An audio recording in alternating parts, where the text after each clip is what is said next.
کربلا ہو یا جنگ بدر، اللہ نے امتحان نبیوں کا بھی لیا ہے، جنت کے سردار کو بھی امتحان دینا پڑا ہے۔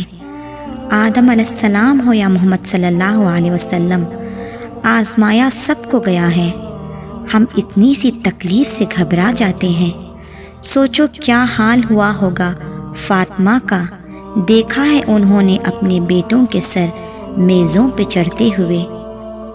اللہ نے ہمیں ہر واقعے سے یہ سمجھایا ہے، دیکھو مومنوں، امتحان یہاں ہر کسی کا لیا گیا ہے، کیونکہ آخرت اور جنت اتنی سستی نہیں ہے، اور ایمان لانا اتنا بھی آسان نہیں ہے، اور ایمان لانا اتنا بھی آسان نہیں ہے۔ اگر دنیا میں کبھی تمہیں شدت سے غم ملیں تو گھبرانا مت، حسین رضی اللہ عنہ کے غموں کو یاد کر لینا، تمہارا غموں کا وزن ہلکا ہو جائے گا۔ ثواب کی نیت سے اس پیاری سی بات کو آگے تک ضرور شیئر کریں۔ جزاک اللہ خیراً کثیرا۔